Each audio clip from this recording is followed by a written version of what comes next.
Good morning students. कल के video में पार्ट 2 में मैंने आपको एकांकी का पेज नंबर 69, 70 और 71 समझाया था और आज मैं आपको पार्ट 3 में भाग 3 में पेज नंबर 72 और 73 समझाऊंगी। ठीक है बच्चों, तो इस तरह से है ये आज का। युधिष्ठिर युधिष्ठिर क्या कह रहे हैं? अरे पामर, पामर का अर्थ होता है बच्चों दुष्ट, दुष्ट या नीच। किससे बोल रहे हैं ये? दुर्योधन से कह रहे हैं। अरे पामर, तेरा धर्म तब कहाँ चला गया था जब एक निहत्थे बालक को 7 महारथियों ने मिलकर मारा था। एक निहत्थे बालक की बात की गई है और वो बालक कौन था? अर्जुन का पुत्र अभिमन्यु था। उस बालक को कितने महारथियों ने मारा था? 7 महारथियों ने मिलकर मारा था। जब आधा राज तो दूर, सुई की नोक के बराबर भी भूमि देना तुझे अनुचित लगा था। जब कृष्ण कहाँ गए थे? दुर्योधन के पास 5 गांव मांगने के लिए। तब क्या किया था तुमने?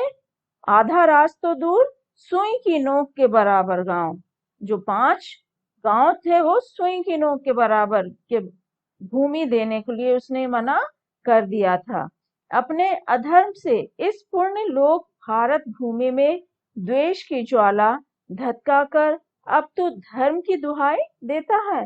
धिक्कार है, तेरे ज्ञान को धिक्कार है, तेरी वीरता को धिक्कार है। ठीक है, ये कौन बोल रहा है? युधिष्ठिर दुर्योधन से कह रहे हैं। तब दुर्योधन क्या बोलते हैं? एक निहत्थे थके हुए व्यक्ति को घेरकर वीरता का उपदेश देना सहज है। सहज मतलब आसान है। युधिष्ठिर, मुझे खेद है। खेद का अर्थ होता है दुख। मुझे दुख है, मैं उसके लिए तुम्हारी प्रशंसा नहीं कर सकता, पर मैं सच कहता हूँ तुमसे, इस नर हत्याकांड मतलब आदमियों की हत्या करने से मुझे विरक्ति हो गई है। विरक्ति का अर्थ होता बच्चों निराशा हो गई है। ठीक है, निराशा हो गई है या विमुक्ता हो गई है। इस रक्त रंजित सिंहासन पर बैठकर राज करने को मेरी कोई इच्छा नहीं है। ठीक है, दुर्योधन क्या कह रहे हैं युधिष्ठिर से कि अब मेरा कोई भी ऐसा इरादा नहीं है कि अब मैं इस राज पर बैठूं, मेरी कोई भी ऐसी इच्छा नहीं है। रक्त रंजित का अर्थ होता है बच्चों खून से सने हुए सिंहासन पर बैठने की मेरी कोई भी इच्छा नहीं है। तुम निश्चित मन से जाओ और राज भोगो। सुयोधन तो वन में जाकर भगवत भक्ति में दिन बताएगा। दुर्योधन युधिष्ठिर से कह रहा है कि तुम जाओ और राज पर क्या करो? अपना गद्दी पर बैठो, राजगद्दी पर बैठो। अब सुयोधन क्या करेगा? अब वन में जाकर क्या करेगा? ईश्वर की भक्ति में लग जाएगा। तब भीम क्या बोलता? व्यर्थ है दुर्योधन तेरी यह सारी कूटनीति। कूटनीति का अर्थ होता है बच्चों धोखे की चाल या रणनीति। व्यर्थ है, बेकार है। अपने पापों के परिणाम से अब तू किसी भी प्रकार नहीं बच सकता। बाहर निकलकर युद्ध कर, बस यही एक मार्ग है। भीम उसको क्या कह रहे हैं? उकसा रहे हैं। ठीक है, लड़ाई के लिए उकसा रहे हैं दुर्योधन को। दुर्योधन बोलते हैं अप्रस्तुत को मारने से यदि तुम्हें संतोष मिलता हो तो लो, मैं बाहर आता हूँ।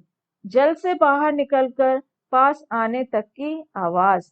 पर मैं पूछता हूँ युधिष्ठिर, मेरे प्राणों का नाश करके तुम्हें क्या मिलेगा? ठीक है, अप्रस्तुत मतलब है यहाँ पर जो है ही नहीं, जो सामने नहीं है, उसको मार करके तुम्हें क्या शांति मिलेगी, क्या संतोष मिलेगा? ठीक है, मेरे प्राणों को नाश करके तुम्हें क्या मिल जाएगा?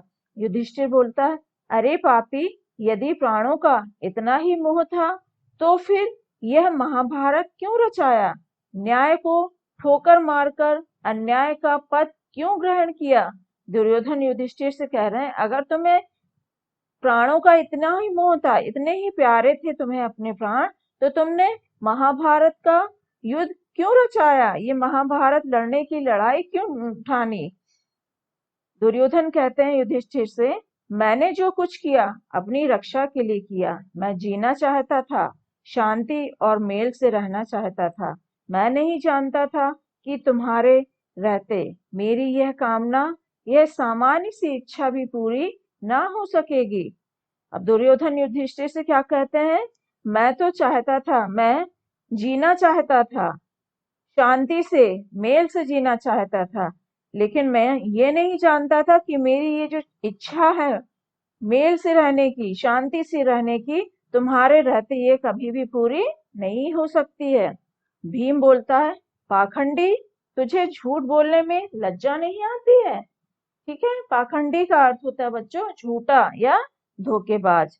दुर्योधन, ले लो राक्षसों, यदि तुम्हारी हिंसा इसी से तृप्त होती है तो ले लो, मेरे प्राण भी ले लो। जब मैं जीवन भर प्रयास करके भी अपनी एक भी घड़ी शांति से ना बिता सका, जब मैं अपनी एक भी कामना को फलते ना देख सका, तो अब इन प्राणों को रखकर भी क्या करूंगा?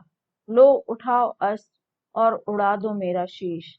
अब देखते क्या हो, मैं निहत्था तुम्हारे सम्मुख खड़ा हूँ। ऐसा सुअवसर कब मिलेगा मेरे जीवन शत्रुओं? ठीक है, तो दुर्योधन क्या कह रहे हैं युधिष्ठिर से कि अब ऐसा अच्छा समय नहीं मिलेगा। लो अब मैं सामने आ रहा हूं और मेरा क्या कर दो? शीश उड़ा दो। शीश मतलब सिर धड़ से अलग कर दो। युधिष्ठिर, पहले वीरता का दम और अंत में करुणा की भीख, कायरों का यही नियम है। परंतु दुर्योधन, कान खोलकर सुन लो, हम तुम्हें दया करके छोड़ेंगे भी नहीं और तुम्हारी भांति अधर्म से हत्या कर बधिक, बधिक का अर्थ होता है बच्चों यहाँ पर हत्यारा, भी न कहलाएंगे। हम तुम्हें कवच और अस्त्र देंगे, तुम जिस अस्त्र से लड़ना चाहो बता दो। हम में से केवल एक व्यक्ति ही तुमसे लड़ेगा और यदि तुम जीत गए तो सारा राज तुम्हारा। कहो, यह तो अधर्म नहीं है ना? तब युधिष्ठिर क्या बोलते हैं दुर्योधन से कि हम तुम्हें ऐसे नहीं मरने देंगे, ऐसे नहीं छोड़ेंगे। हम तुम्हारे समान अधर्म से हत्या करके हत्यारा नहीं बनना चाहते। हम तुम्हें कवच भी देंगे और अस्त्र भी देंगे, जिससे तुम्हें लड़ना है वो अस्त्र तुम ले सकते हो और हम में से सिर्फ एक व्यक्ति ही तुम्हारे साथ लड़ेगा। यदि तुम जीत गए तो पूरा राज तुम्हारा होगा। यह तो अधर्म है ना? स्वीकार है तुम्हें ये सब? तो भीम बोलता है, इस दुराचारी के साथ ऐसा व्यवहार बिल्कुल अनावश्यक है। दुर्योधन, मैं तो कह चुका हूँ युधिष्ठिर, मुझे विरक्ति हो गई है। दुर्योधन कह रहा है मुझे क्या हो गई है? विरक्ति हो गई है, विमुखता हो गई है, निराशा हो गई इन सब बातों से। मेरी समझ में आ गया है कि अब प्राणों की तृप्ति की चेष्टा व्यर्थ है। अब क्या कह रहा दुर्योधन कि अब जो मेरे चेष्टा थी, इच्छा थी, जो मेरी इच्छा थी, प्राणों की जीने की इच्छा थी, अब वो क्या हो गई है? व्यर्थ हो गई है। अब मैं जीना नहीं चाहता हूँ। विफलता के इस मरुस्थल में एक बूंद आएगी भी तो सूख कर खो जाएगी।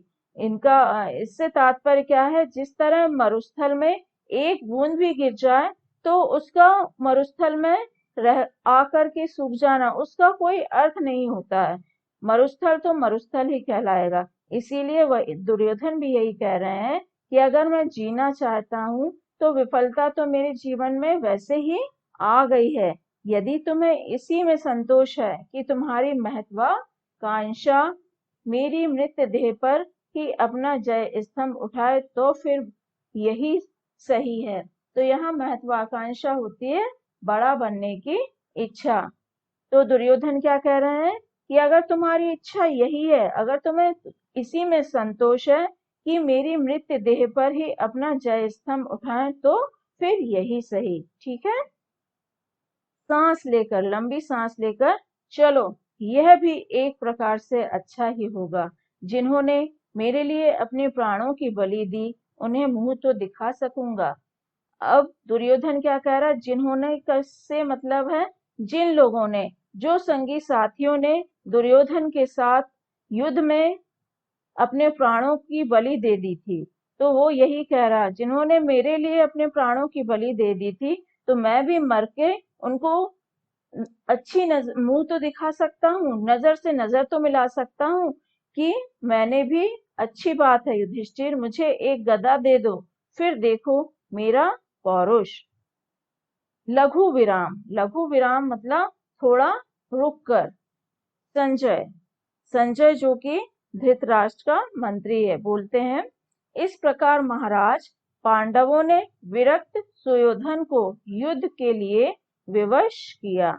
अब वो पूरा दृश्य के विषय में बता रहे हैं धृतराष्ट्र को संजय, कि सुयोधन को उन्होंने किस तरह से युद्ध करने के लिए विवश किया। किसने? पांडवों ने। पांडवों की ओर से भीम गदा लेकर रण में उतरे। दोनों वीरों में घमासान युद्ध होने लगा। दोनों वीर मतलब पांडव में और दुर्योधन में घमासान युद्ध हुआ। सुयोधन का पराक्रम सबको चकित कर देता था। सुयोधन इतने ज्यादा आहत थे, लेकिन उसके बावजूद भी उनके बाजुओं में बहुत ज्यादा बल था। उनका पराक्रम सबको चकित कर रहा था, हैरान कर रहा था। ऐसा लगता था मानो विजयश्री अंत में उन्हीं का वरण करेगी। मतलब ऐसा लग रहा था उस समय युद्ध से कि जो युद्ध हो रहा है उसमें विजय किसको मिलेगी? दुर्योधन को मिलेगी। पर तभी श्री कृष्ण के संकेत पर भीम ने सुयोधन की जंघा पर गदा की भीषण प्रहार किया। कुरुराज आहत होकर चीत्कार करते हुए गिर पड़े। जब ऐसा प्रतीत हो रहा था कि दुर्योधन की जीत होगी, तब क्या होता है, श्री कृष्ण के इशारे पर श्री कृष्ण ने भीम को क्या इशारा किया कि तुम सुयोधन की जंघा पर, थाई पर क्या मारो? गदा मारो।